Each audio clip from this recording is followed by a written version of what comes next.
Online classes में आप सभी का हार्दिक स्वागत है। बच्चे, जैसे कि आप सभी को पता है, हम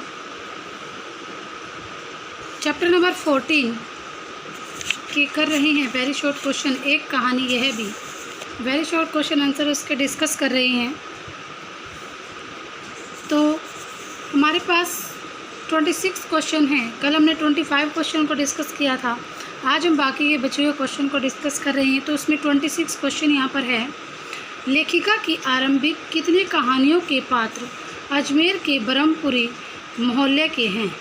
यानी कि जो लेखिका ने कहानियाँ लिखी हैं उनके कितने पात्र हैं जो अजमेर के ब्रह्मपुरी मोहल्ले के, जहाँ पर वो रहते थे?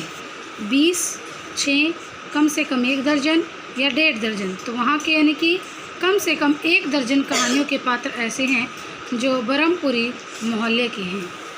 नेक्स्ट, अजमेर के ब्रह्मपुरी मोहल्ले के दास साहब लेखिका की रचना किस रचना में पुनः जीवित हो उठे? यानी कि जो दास साहब लेखिका ने रचना लिखी थी वो दोबारा से कौन से इसमें जीवित हुई, कौन सी रचना में जीवित हुई?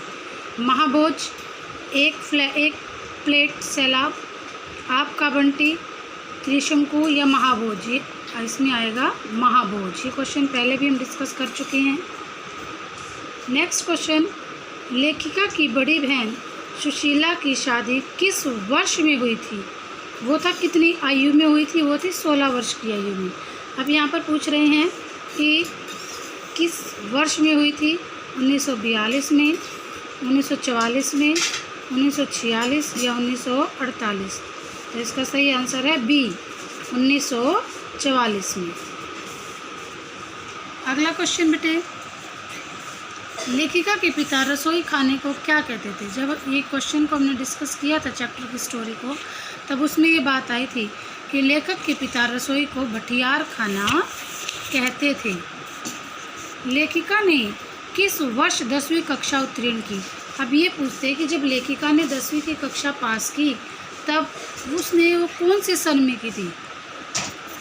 1940 में की थी, 1943 में की थी, 1942 में या 1945 में? तो इसका सही आंसर आएगा 1945 में कविता लेखिका ने जो है 10वीं कक्षा को पास किया था। अब यहाँ पर कहते हैं बच्चे कि मनु भंडारी के परिवार में लड़के के विवाह के लिए अनिवार्य शैक्षणिक योग्यता क्या थी?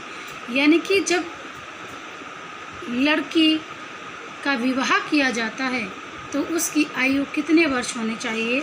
उसकी जो पढ़ाई है वो कितनी होनी चाहिए, कितनी तक पढ़ी होनी चाहिए वो? तो उसकी शैक्षणिक योग्यता मिडिल तक होनी चाहिए, बीए तक होनी चाहिए, मैट्रिक तक या एमए तक? मिडिल यानी कि 8th पास, मैट्रिक यानी कि 10th। तो उसकी शैक्षणिक योग्यता है बी, मैट्रिक। यानी कि जो मनु भंडारी के परिवार की शैक्षणिक योग्यता है वो विवाह के लिए अनिवार्य शैक्षणिक योग्यता है वो है मैट्रिक। नेक्स्ट क्वेश्चन है, साहित्य की दुनिया में लेखिका का प्रवेश किसने करवाया था? यानी कि ये भी आप ध्यान से, बार बार इसका जिक्र होता है। मैंने कल भी इस क्वेश्चन के बारे में डिस्कस किया था और पार्ट नंबर 1 में भी हम इसको डिस्कस कर चुके हैं कि जो लेखिका को साहित्य की रचना में भेजने में किसका अहम योगदान था। लेखिका को साहित्य की दुनिया में भेजने में शीला अग्रवाल का रोल था, भूमिका थी, या अनु अग्रवाल पिताजी ने या माताजी ने? तो इसका सही उत्तर है शीला अग्रवाल ने लेखिका को प्रवेश कहाँ कराया था? साहित्य की दुनिया में। नेक्स्ट क्वेश्चन है, लेखिका ने किस स्कूल में से 10वीं कक्षा उत्तीर्ण की थी? जिंदल हाई स्कूल से, सावित्री गर्ल्स स्कूल से, राजकीय स्कूल विद्यालय से, मिरांडा हाई स्कूल से? इसमें बच्चे ये आप सभी सोचते होंगे कि मैडम कहाँ से क्वेश्चन करा रही हैं। जब आप चैप्टर को केयरफुली रीड करेंगे तब वहाँ से आपको पता चलेगा कि एक्चुअल में जो क्वेश्चन है वो कहाँ से हैं। ये सभी क्वेश्चन हमारे चैप्टर के बीच से ही बनते हैं, वन वर्ड जो आंसर होते हैं। जिस बच्चे ने चैप्टर को केयरफुली पढ़ लिया, रीड कर लिया, वो उसको कोई प्रॉब्लम ही नहीं हो सकती। हाँ जी स्टूडेंट्स, तो अब देखिए बच्चे, कहते हैं कि जो लेखिका की जो स्कूल से 10वीं कक्षा पास की थी, स्कूल का नाम है सावित्री गर्ल्स स्कूल। अब नेक्स्ट है, जैनेंद्र जी का उपन्यास है त्यागपत्र, सुनीता, दोनों या आपका बंटी। त्यागपत्र दोनों का मतलब होता है त्यागपत्र ए और पार्ट बी सुनीता। त्यागपत्र और सुनीता दोनों ही क्या हैं, जैनेंद्र जी के उपन्यास हैं। फिर अगला क्वेश्चन देखिए बच्चे, लेखिका के पिताजी की सबसे बड़ी दुर्बलता क्या थी? दुर्बलता यानी कि कमज़ोरी। आप कहते हैं उनकी सबसे बड़ी कमज़ोरी क्या थी? यश कामना, यश आकांक्षा, यश लिप्सा या शक्तिता। तो यश लिप्सा यानी कि यश के अंदर लिपटे रहना, अपने मान सम्मान की वैभव को दिखाना ही उनकी क्या थी, सबसे बड़ी कमज़ोरी थी। अब आगे बढ़ते हैं बच्चे, अगला क्वेश्चन देखिए, क्वेश्चन नंबर 36। लेखिका का अपने पिताजी के साथ टकराहट का सिलसिला कब तक चलता रहा? यानी कि जब लेखिका, कहते कि जब लेखिका का जो टकराहट थी, उनके विचारों में जो टकराहट थी, वो कब तक चलती रही? पार्ट ए, जब तक देश आज़ाद नहीं हो गया। पार्ट 2, जब तक पिताजी का स्वर्गवास नहीं हो गया, जब तक राजेंद्र से उसका विवाह नहीं हो गया, या तीनों ही। तो उनके पिताजी क्या और लेखिका के बीच जो आपस में टकराहट था, वो तब तक चलता रहा जब तक राजेंद्र से उसका विवाह नहीं हो गया था। अब यहाँ पर बच्चे अगला क्वेश्चन जो हमारे पास बनता है वो क्या है? अगला क्वेश्चन यहाँ पर है, लेखिका के भाषण की प्रशंसा किसने की थी? ये भी हमने स्टोरी में डिस्कस किया था कि जो लेखिका के पिता के दोस्त थे अजमेर में, उनका नाम क्या था? उनके पिता ने प्रशंसा की थी, उसकी माँ ने की थी, शीला अग्रवाल ने की थी, या फिर डॉक्टर अम्बालाल ने की थी। तो इसको हम डिस्कस कर चुके थे कि जो लेखिका के भाषण की प्रशंसा है वो लेखिका के पिताजी के मित्र डॉक्टर अम्बालाल ने की थी। अब है बच्चे अगला क्वेश्चन, मनु भंडारी की सबसे अधिक सम्माननीय प्राध्यापिका कौन थी? यानी कि उनको जिसको सबसे सम्मान देती थी, रिस्पेक्ट देती थी, वो टीचर कौन थी? शीला अग्रवाल थी, सुशीला अग्रवाल थी, सीमा अग्रवाल थी, या शशि अग्रवाल थी?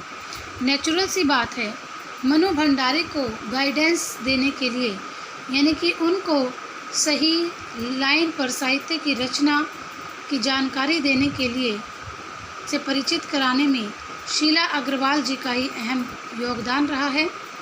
तो उनको मनु भंडारी की जो सामान्य प्राध्यापिका हैं वो हैं शीला अग्रवाल, क्योंकि उन्होंने ही लेखिका को आंदोलनों में भाग लेने के लिए कहा और आगे बढ़ने के लिए भी कहा। शीला अग्रवाल के ही योगदान से, उनकी मार्गदर्शन से ही जो लेखिका ने क्या किया, साहित्यकारों को पहचान पाई। हिंदी प्राध्यापिका को कब स्कूल छोड़ने का नोटिस मिला? अब लास्ट में ये भी बात आई थी कि 1947 में उन्हें एक पत्र मिला जिसमें क्या लिखा हुआ था? उनको ये लिखा हुआ था, ये बोला हुआ था कि वो अनुशासन भंग करने में उनका अहम योगदान है। तो कॉलेज की तरफ से क्या मिला था उनको? एक नोटिस मिला था। वो कब मिला? 1947 मई में, जून में, जुलाई में या अगस्त में? तो उनको नोटिस मिला था सन 1947 जुलाई में। अगला क्वेश्चन है, मनु भंडारी के पिता का शब्दकोश था, यानी मनु भंडारी के पिताजी के शब्दकोश कौन कौन से हैं? शब्दावार, धर्नावार, विषयवार या मुहावरावार? उनके शब्दकोश का नाम था विषयवार, विषय पर वार करना। लेखिका ने पिछली शताब्दी की सबसे बड़ी उपलब्धि निम्नलिखित में से किस दिन को माना है? 15 अगस्त 1947 को, 26 जनवरी 1950 को, 26 जनवरी 1930 को, 8 अगस्त 1942 को। तो इस क्वेश्चन का सही आंसर है 15 अगस्त 1947 को। क्यों? क्योंकि जब लेखिका इस चैप्टर की हमने स्टोरी की, उसमें मैंने आपको बताया क्या कि लेखिका ने जब बहुत सारा कॉलेज के बाहर हुड़दंग मचा कि थर्ड ईयर की जो क्लासेस की प्रवेश परीक्षा हैं वो समाप्त हो गई हैं, वो अब नहीं खुलेंगी, वो बंद हो चुकी हैं, तब कॉलेज के बाहर खूब हुड़दंग हुआ, खूब हल्ला गुल्ला हुआ। तब ऐसे में जो मनु भंडारी थी, फिर उनके हुड़दंग से मनु भंडारी को क्या मिली? जीत मिली। और उस जीत से क्या हुआ? उस जीत से बच्चे बीए फाइनल की जो क्लासेस थी वो दोबारा से लगनी शुरू हो गई। और यह जीत कहते हैं 1947 की जीत के सामने कुछ भी नहीं थी, यानी कि उनके लिए सबसे बड़ी उपलब्धि का दिन जो था वो था 15 अगस्त 1947। अगला क्वेश्चन है, लेखिका के कॉलेज की प्राचार्य मनु सहित कितनी लड़कियों से परेशान थी? जो कॉलेज के प्राचार्य हैं, प्रिंसिपल हैं, वो मनु के साथ साथ और कितने बच्चों से परेशान थी? यानी कि जब उसके पिताजी को नोटिस गया था अनुशासनात्मक कार्यवाही करने के लिए कॉलेज की तरफ से, प्रिंसिपल की तरफ से, तब उसके पिताजी आए और उन्होंने क्या देखा? उन्होंने देखा कि उसकी बेटी के समेत 3 ऐसी लड़कियां हैं जिनके कहने पर क्या होता है, कॉलेज खाली हो जाता है। तो अब इसमें कहा कि वो कितनी? 3 लड़कियां। तो 3 ऐसी लड़कियों की बात जिक्र हुआ, मनु समेत 2 लड़कियां और थी, तो कितने हो गए? टोटल 3 हो गए। तो यहाँ पर प्राचार्य मनु सहित कितने लड़कियों से परेशान थी? 3 लड़कियों से। सबका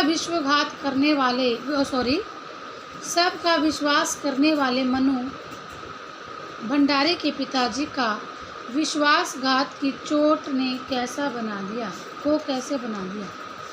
अब कहते हैं कि जो मनु भंडारी के पिताजी हैं वो सबका विश्वास करते थे, लेकिन पिताजी को विश्वासघात की चोट ने कैसा बनाया? उनके साथ विश्वासघात किया गया, क्योंकि वो कांग्रेस अधिवेशन में थे। उनके साथ जब विश्वासघात हुआ तो उन विश्वासघात ने उन्हें कैसा बना दिया? तो लिखिए, अहंकारी, शक्की, लापरवाह या निर्धन। उन्होंने विश्वासघात की चोट ने उन्हें शक्की स्वभाव का बना दिया। मीन्स वो बात बात पर शक करते थे, किसी दूसरे पर यकीन ही नहीं कर पाते थे। फिर है, अजमेर का पूरा विद्यार्थी वर्ग भाषणबाजी के लिए कहाँ इकट्ठा हुआ? यानी कि जो अजमेर के विद्यार्थी वर्ग था, जब उन्होंने भाषण किया तो वह कहाँ पर? चौपड़, यानी कि चौक पर, रामलीला मैदान, रेलवे स्टेशन, कॉलेज के बाहर चौपड़, तो वो एक चौक पर इकट्ठा हो गए थे सभी के सभी, और वहाँ पर नारेबाजी और प्रदर्शन करने लगे थे।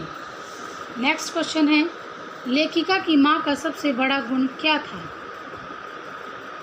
शिक्षा दीक्षा, अमीरी, लेखन, सहन शक्ति।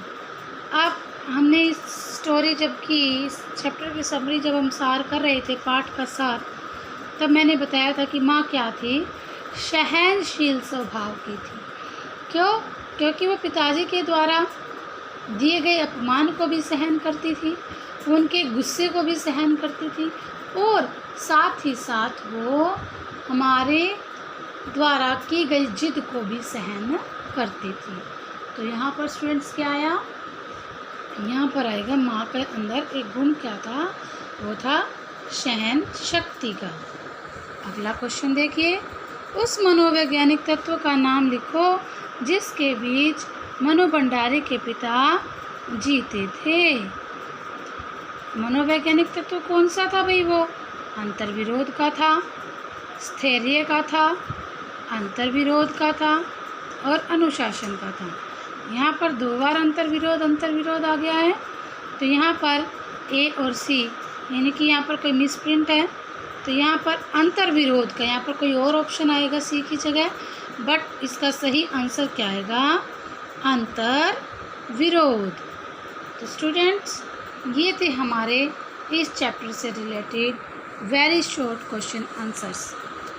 तो सभी बच्चों से रिक्वेस्ट है कि वो इन क्वेश्चंस को ध्यान से सुने, देखें और याद भी करते रहें। ठीक है स्टूडेंट्स, तो आज के लिए बच्चे इतना ही। Thank you, have a nice day, stay home, save life.